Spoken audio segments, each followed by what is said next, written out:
আজি live market চলি আছে 9 তাৰিখ আজি সোমবাৰ এখন মই নিফটিৰ চাৰ্ট উলিয়াই লৈছো সো দুই এটা সৰু কথা ক'বৰ কাৰণে মই আচলতে এই ভিডিঅ'টো বনালো এটা বস্তু চাওক কেনেকে মানে আমি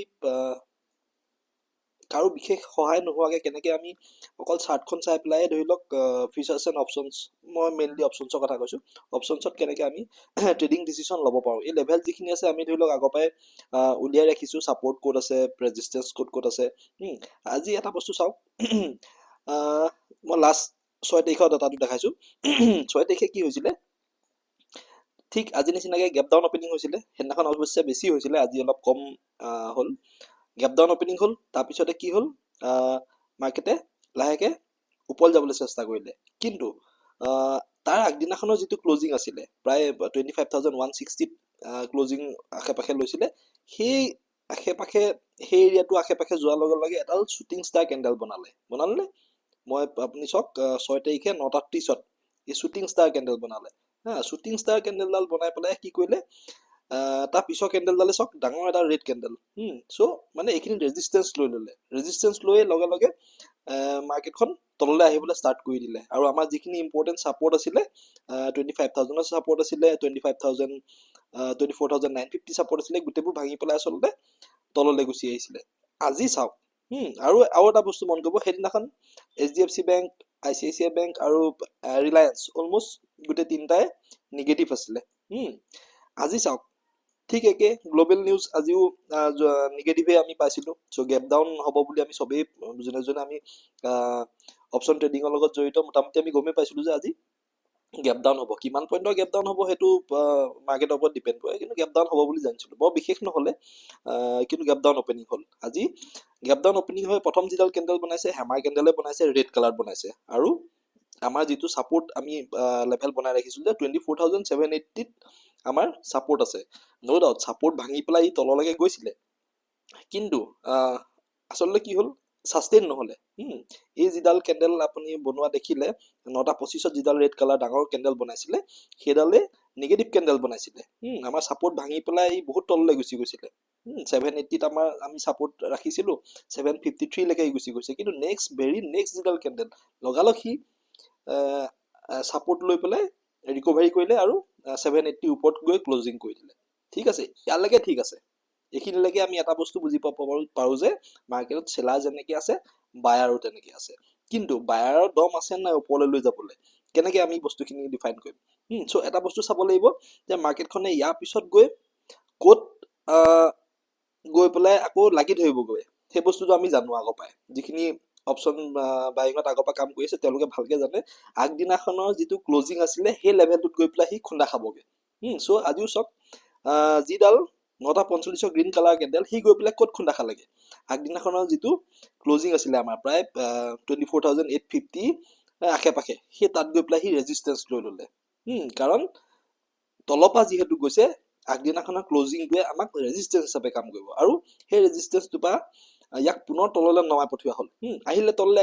আহিলে ঠিক আছে কিন্তু এটা বস্তু মন কৰি থাকক তললৈ অহাৰ ফ্ৰিকুৱেন্সিটো নিগেটিভ ইমান নহয় ই এনেকুৱা আগদিনাখন 6 তাৰিখে আমাৰ যেনেকুৱা ধৰণৰ ধৰি লওক যেনেকুৱা ষ্টাইলত গোটেই একদম ৰেড কালাৰ কেণ্ডেল বডি পেলাই আহি গৈছিলে সেইদিনাখনৰ নিচিনা নহয় এইবিলাক বস্তু দেখিলে অনুমান কৰিব পাৰিব লাগিব আপোনালোকে যে মাৰ্কেটখনৰ মুভমেণ্টটো কোনফালে দিয়াৰ সম্ভাৱনা বেছি আছে কোনফালে দিবতো সেইটো আমাৰ কণ্ট্ৰলত নাই কিন্তু সম্ভাৱনা কোনফালে বেছি আছে সেই বস্তুটো বুজি পাব লাগিব আচলতে এতিয়া যদিও ইমান তলত আছে মাৰ্কেটখন কিন্তু 100% আজি দিনটোত নিগেটিভ নে পজিটিভ সেই বস্তুখিনি আমি যেহেতু আমি অপচন বায়াৰ দিনটোহে আমি ট্ৰেড কৰোঁ সো আমাৰ কাৰণে দিনটোৰ মুভমেণ্টটোৱে ইম্পৰ্টেণ্ট এতিয়া যেতিয়া এটা বস্তু চাওক 850 লেভেলটোক যেতিয়া ক্ৰছ কৰিলে দেই এইডাল যিডাল কেণ্ডেল প্ৰায় 10:40 কেণ্ডেলডালে যেতিয়া 850 লেভেলটো ক্ৰছ কৰিলে তাৰপিছত চাওক ই গৈ পেলাই ক'ত খুন্দা খালেগে আমি যিটো 24920 আমি লেভেল বনাই ৰাখিছিলো যে ইয়াত ৰেজিষ্টেন্স ল'ব পাৰে বুলি কৈছিলো 950 ৰেজিষ্টেন্স ল'ব পাৰে বুলি কৈছিলো এই লেভেল কিটাত গৈ পেলাই পুনৰ খুন্দা খাই এটা শ্বুটিং ষ্টাৰ কেণ্ডেল বনাইছে 10:45 গ্ৰীণ কালাৰ হ'ব পাৰে কিন্তু এডাল শ্বুটিং ষ্টাৰ কেণ্ডেল 1 মিনিটত যদি আমি চাওঁ তেতিয়াহ'লে এটা বস্তু দেখিব চাওক হ'লনে এইডাল এই কেণ্ডেলডাল চাওক ৰেড কালাৰ কেণ্ডেলডাল চাওক 10টা 48 তাৰপিছত কণ্টিনিউৱাছলি চেলিং আহিছে কিন্তু আহিছে যদিও মাজে মাজে কিন্তু 10টা 55 পৰা বায়াৰ সোমাবলৈ ষ্টাৰ্ট কৰি দিলে কাৰণ গ্ৰীণ কালাৰ কেণ্ডেল বনা ষ্টাৰ্ট হৈ গ'ল আৰু ই লাহেকে ৰিভাৰ্স হ'বলৈ ষ্টাৰ্ট কৰি দিছে দেখিছে নে 1 মিনিটত ৰিভাৰ্স হ'বলৈ ষ্টাৰ্ট কৰি দিছে আমি সৰু টাইম ফ্ৰেমত এই বস্তুখিনি চাই থাকিব পাৰোঁ আচলতে এতিয়া এটা বস্তু চাব আজিৰ দিনটোত আমি কেতিয়ালৈকে নিগেটিভ সাইডৰ আমি চিন্তা নকৰো কেতিয়ালৈকে আমি চিন্তা নকৰো যেতিয়ালৈকে এই যিটো লেভেল মই 1 মিনিটতে দেখাই দিছো এই যিটো লেভেল মানে আপুনি ধৰি লওক 24850 যেতিয়ালৈকে 24850 ৰ ওপৰত আজি আমাৰ নিফটি টিকি আছে তেতিয়ালৈকে আমি নিগেটিভ হৈছে বুলি আমি আচলতে ভাবি ল'ব নোৱাৰিম এতিয়া বহুত চান্স আছে যদিহে 850 ওপৰত সাস্টেইন হৈ থাকে মাৰ্কেটখন ই বহুত দেৰি থাকিলে হয়তো 920 950 ব্ৰেক কৰি পেলাই 25000 ফালে যাবলৈ হয়তো চেষ্টা কৰা আমি দেখা পাব পাৰো আৰু কেনেবাকে যদি ই 850 ব্ৰেক কৰি দিয়ে তেতিয়াহলে ই পুনৰ তললৈ আহি পেলাই কিন্তু 780 আশে-পাশে ই ৰবহি আৰু কিবা কাৰণত যদি 780 ব্ৰেক কৰি দিয়ে তেতিয়াহলে আমি নিফটিক 24660 ফাললে অহা হয়তো দেখিবলৈ পাব পাৰো এইবিলাক হৈ গ'ল সাইকোলজি মানে আপুনি আগতে অনুমান কৰিব পাৰিব লাগিব প্ৰেডিকচন দিটো কয় যে সাইকোলজিটো হৈ গ'ল মানে ধৰি লওক আমি ট্ৰেড লওঁতে যিটো আমি ডিসিশন কি হিচাপত ল'ম সেইটো কিন্তু তাৰ কাৰণে আপোনাৰ প্ৰেডিকচনটো এটলিষ্ট মানে 50% শুদ্ধ হ'ব লাগিব প্ৰেডিকচনটো এতিয়া ধৰি লওক মই ট্ৰেড লোৱা নাই এই মুহূৰ্তলৈকে এটা কাৰণে নাই লোৱা এতিয়া যুজি আছে মাৰ্কেটখনে আপ ডাউন বা এই লেভেল খিনি লগত ই যুজি আছে সো এইটো সময়ত থিতা দিকেও যিহেতু হৈ আছে সেইটো কাৰণে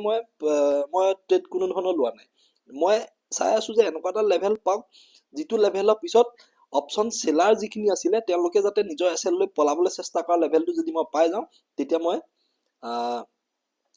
প্ল্যান কৰিম ট্ৰেড লোৱাৰ কাৰণে আৰু ঠিক উল্টা কেনেবাকে যদি ডাউন সাইডেও ট্ৰেড লবলৈ হয় তেতিয়াহলে প্ৰথমতে মই চাম যে কোনখিনি পা আচলতে বায়াৰ সকল পলাবলৈ ষ্টাৰ্ট কৰিব ডেফিনেটলি মই 780 লেভেলটো দেখি আছো কাৰণ এইটো এতিয়া ডাঙৰ সাপোৰ্ট হিচাপে কাম কৰি আছে আমাক 850 এ ডাঙৰ সাপোৰ্ট হিচাপে কাম কৰি আছে তো এই দুটা লেভেল যেতিয়ালৈকে সুৰক্ষিত হৈ আছে তেতিয়ালৈকে আমি আচলতে ডাউন সাইডে আচলতে প্ল্যান কৰাটো ভুল হ'ব তাৰ মাজত বহুতে স্কেলপিং কৰিব পাৰে দেই মই সেইটো কথা কোৱা নাই স্কেলপিং 1-2 মিনিটত 1 মিনিটৰ চাৰ্টখন উলিয়াই লৈ পেলাই স্কেলপিং কোনোবাই কৰিব পাৰে সেইটো মই ক'বলৈ যোৱা নাই কিন্তু অকমান ডাইৰেকচনেল মুভমেন্ট লৈ পেলাই যদি 40-50-60 পইণ্ট ক্যাপচাৰ কৰিবলৈ হয় তেতিয়াহলে আমাক আচলতে মুভমেন্টটো এনেকুৱা লাগে যাতে মানে 50 পইণ্ট ক্যাপচাৰ কৰিবলৈ হলেতো মাৰ্কেটখন 100 পইণ্ট মিনিমাম যাবই লাগিব হয় নহয় সো 100 পইণ্টৰ মুভমেন্ট এটা কোনখিনি পা দিব পাৰে চাৰ্টত আমি সেই বস্তুটো অনুমান কৰিব পাৰিব লাগিব আচলতে এটা মোৰ চকুৰ আগতটো মই দেখি আছো যদি কেনেবাকে ই 24950 এটলিষ্ট মিনিমাম ক্ৰস কৰিবলৈ সাস্টেইন হ'ব পাৰে তেতিয়াহে এই 25000 ব্ৰেক কৰিবলৈ সক্ষম হ'ব আৰু 25000 ব্ৰেক কৰি ই 25000 ৰখি নাথাকি 25000 40-50 আশে-পাশেলৈকে গুচি যাব আৰু সেই তেতিয়ালৈকে 100 পইণ্টৰ মুভমেন্ট এটা আছে ধৰি লওক চাবলৈ গ'লে হয় নহয় সেই তেনেকে প্ল্যানিং কৰিব পাৰিব লাগিব মানে 24780 ধৰি লওক ব্ৰেক কৰিলে সো ব্ৰেক কৰি যদি দিয়ে তেতিয়াহলে 660 লৈকে ই ধৰি লওক নাই কমো প্ৰায় 180 পইণ্টছৰ ই মুভমেন্ট এটা দিব পাৰে সো তেনেকুৱাত আমাৰ ধৰি লওক 30-40-50 পইণ্ট পোৱাৰ সম্ভাৱনা আমাৰ বেছি থাকিব সো এনেকুৱা ধৰণে প্ল্যানিং কৰি পেলাইহে অপশন বায়াৰ সকলে বাইং কৰে আচলতে দেই এই বস্তুখিনি চাব অলপ এইখিনি চালে বিশেষ কাৰো সহায় নোলোৱাকেও আচলতে আমি অপশন বাইঙত সফল হ'ব পাৰো আচলতে একেবাৰে যে অপশন বাইংটো যে একদম কমপ্লিট আমাৰ সম্পূৰ্ণ মানে বেয়া একদম নিগেটিভ বা লসে হয় তেনেকুৱা নহয় আচলতে কিন্তু ই বহুত চ্যালেঞ্জিং আচলতে বহুত চ্যালেঞ্জিং বহুত ফাস্ট ডিসিশন ল'ব লাগে বহুত ফাস্ট এক্সিকিউশন কৰিব লাগে আমি সদায় থিতা ডেল্টা এইবিলাকৰ কথা কৈ থাকো স্ট্ৰাইক প্ৰাইচৰ কথা কৈ থাকো কিন্তু একদম হসা মানে কথা যদি মনপা মই ক'বলৈ যাওঁ নহয় ট্ৰেড এটা লোৱা সময়ত মানে সেটা বোলে আমি দেখিছো বোলে পজিশনটো বনিছে ইমানবোৰ কাৰ ডেল্টা কিমান ইয়াৰ কিমান থিতা দিকে হ'ব ইমানবোৰ চাই থাকিবলৈ সময় নাথাকে কাৰণ ইমানখিনি চাই পেলাই ট্ৰেডটো লোৱালৈকে হি আচলতে দুবাৰ হয়তো আপ ডাউন কৰি আহিব তো সেইটো কাৰণে বেটাৰ মই ভাবো মানে আমি যদি লেভেলখিনি ধুনীয়াকৈ ডিসকাস কৰি ৰাখো তাৰ মাজত যেনেকুৱা ধৰণৰ মানে মুভমেন্ট আমাক মাৰ্কেটখনে দিয়ে সেইটো ওপৰত বেছ কৰি পেলাই আমি যাতে ডিসিশন ল'ব পাৰো বৰ বিশেষ দীঘলীয়া নকৰো লাইভ মাৰ্কেট যিহেতু চলি আছে এতিয়ালৈকে মই কোনো ধৰণৰ ট্ৰেড লোৱা নাই আৰু লোৱা নলোৱা কাৰণটো সেইটোৱে মানে এতিয়াও মই নিজৰ মোৰ ৰেঞ্জটো মই দেখা নাই যে 100 পইণ্ট মিনিমাম যাব পৰাকৈ কোনো ধৰণৰ এতিয়ালৈকে মুভমেণ্ট আপচাইডেও মই দেখা নাই, ডাউন চাইডেও দেখা নাই। চ' ইয়াত এনেই এতিয়া এণ্ট্ৰি কৰি পেলাই ধৰি লওক হয়তো মোৰ মাৰ্কেট মোৰ এগেইনষ্টতো যাব পাৰে, আৰু নহ'লে হয়তো মোৰ থিতাদিকে হৈ থাকিব একেটা লেভেলতে যদি থাকে। চ' সেইটো কাৰণে মই ৰিস্ক লোৱা নাই। ধন্যবাদ এতিয়ালৈকে যদি কোনোবাই চাই আছে।